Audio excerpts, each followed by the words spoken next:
देखो बच्चों, एक पाठ है आपकी फुलवारी में कक्षा 4 में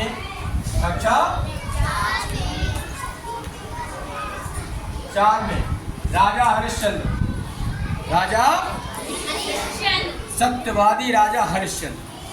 सत्यवादी राजा जो कभी भी झूठ नहीं बोलते थे और कभी भी किसी को परेशान नहीं करते थे और हमेशा दूसरे की भलाई करते थे।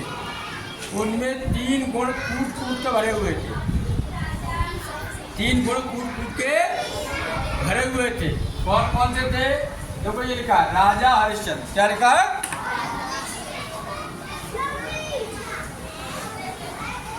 राजा हरिश्चंद्र सत्यवादी, मतलब कि हमेशा क्या बोलते थे? वो सत्य बोलते थे।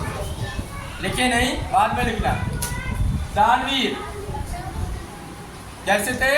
दानवीर, जो भी यानी कोई चीज होता था, कोई मांगने आता था उनके दरबार में तो वो मना नहीं करते थे। तीसरा था परोपकारी, दूसरे की हमेशा यानी मदद करना, ये उनके नेचर में शुमार था। ये 3 गुण उनमें बहुत ही कूट कर भरे हुए थे और इसी के कारण भगवान ने इनकी क्या ली?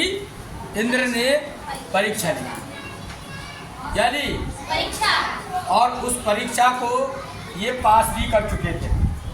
वही पूरा सारांश लिखा हुआ है, इस तरीके से याद कर लोगे तो पूरा चैप्टर याद हो जाएगा। तो क्या हुआ, पहले इनके घर के बारे में देखो। इनकी पत्नी थी जिनका नाम था तारावती। क्या नाम था? पुत्र था एक, इनका नाम था रोहित। छोटी सी फैमिली थी, समझ गए? अब यहाँ चलो, स्वप्न मतलब सपना। सपने में इन्होंने एक बार देखा, क्या देखा कि राजा हरिश्चंद्र जी ने देखा। कौन आया? इनके सपने में आए थे विश्वामित्र जी, और इंद्र जी के कहने पर, किसके कहने पर? विश्वामित्र जी इनके सपने में आए और क्या मांगा उन्होंने? राजपाट। क्या मांगा? राजपाट मतलब कि राजा की गद्दी थी वो उन्होंने मांगी। और कोई आज के ज़माने में दे देगा? अपनी गद्दी नहीं देगा, है? तो उन्होंने राजपाट दान कर दिया। किसने? राजा सपने में ही कर दिया। लोग सपने की बात झूठ मानते हैं, लेकिन इन्होंने क्या करा? सपने में ही सब कुछ दान कर दिया। अगले दिन फिर कौन आया? अगले दिन आए विश्वामित्र जी दक्षिणा लेने। क्या लेने आए? दक्षिणा मतलब भीख मांगने। क्या मांगा उन्होंने? विश्वामित्र जी ने 1 सहस्त्र स्वर्ण मुद्राएं मांगी, सोने की मुद्राएं, पैसा मांगा उन्होंने। फिर उनके पास 1 सहस्त्र मुद्राएं थी नहीं, तो बहुत परेशान हो गए, कैसे चुकाएं? अब हमारे यहाँ मांगने आए हैं और हम इनको वापस कैसे भेजें? तो उन्होंने अपने पूरा परिवार को बेच दिया। परिवार को क्या करा उन्होंने? बेच दिया। बेचने के बाद किसको बेचा? खुद तो यानी खुद को खरीदा शमशान भूमि पर टैक्स वसूलने वाले इंसान ने इनके लिए खरीद लिया।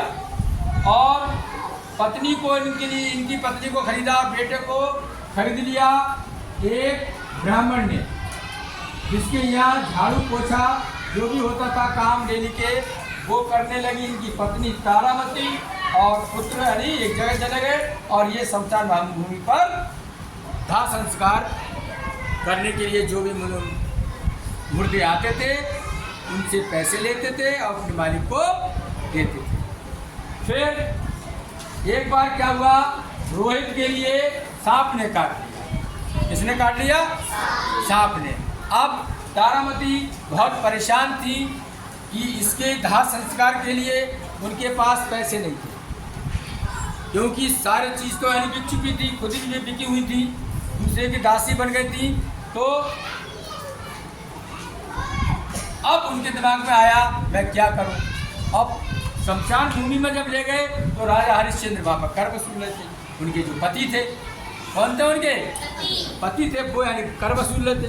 उन्होंने सोचा ये माफ़ कर देंगे अपने बेटे को देख के, बेटा मर चुका है और बीवी परेशान है, इन्हें मालूम है, लेकिन उन्होंने ऐसा नहीं किया। उन्होंने पैसे उनसे भी मांगे कि नहीं, जब तक पैसे नहीं दोगे मैं दाह संस्कार नहीं करूँगा। तो पैसे के बदले में उन्होंने क्या किया कि मैं आपको आधी साड़ी दान में दे दूंगी तुम्हारे लिए और तुम मेरे बेटे का दाह संस्कार कर दो। तो उसी समय जब ये यानी घटना हो रही थी, विश्वामित्र जी और देवी जो देवता थे वो वहाँ पर प्रकट हो गए, अचानक आ गए। अचानक आने के बाद उन्हें गले लगाया, गले लगा के बहुत खुश हुए और इस तरीके से वो अपनी परीक्षा में क्या हुए, पास हो गए। पास होने के बाद उनके लिए राजपाट दे दिया गया राजा हरिश्चंद्र के लिए और खुशहाल जिंदगी फिर वो जीने लगे। लेकिन ऐसा आप लोग नहीं कर सकते। क्या कर सकते हो? नहीं कर सकते। वो उनकी परीक्षा हो रही थी, देवता जो थे, इंद्र देवता जो थे, उन्होंने यानी परीक्षा लेने के लिए इन्हें भेजा। Thank you very much.